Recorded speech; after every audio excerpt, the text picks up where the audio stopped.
রাত্রিতে, অর্থাৎ আবারও বলছি, সবে বরাত বলছি, আপনারা রাগ করেন না, নিসফে শাবানের রাত্রিতে, মধ্য শাবানের রাত্রিতে আল্লাহ তাআলা বান্দাদের গুনাহ মাফ করেন। এটা সহিহ হাদিস।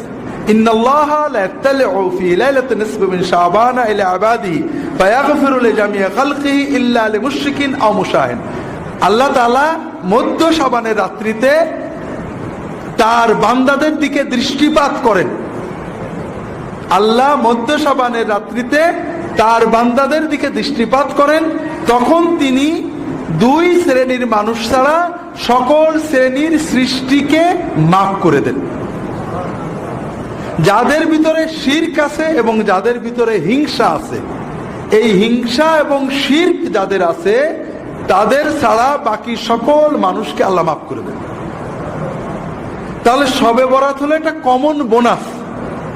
আপনি যদি এই রাত্রিতে ঘুমিয়ে থাকেন, জেগে থাকেন, কিন্তু আপনার অন্তরে শিরক নেই, আপনার অন্তরে হিংসা বিদ্বেষ নেই, ইনশাআল্লাহ আপনার নসিবে এই আল্লাহর বোনাসটা এসে যাবে।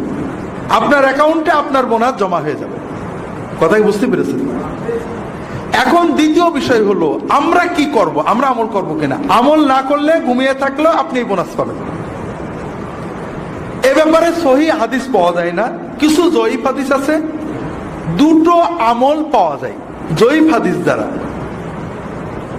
বা তিনটে আমল পাওয়া যায়। একটা হলো কবর জিয়ারত, আর একটা হলো দোয়া, আর একটা হলো সালাত।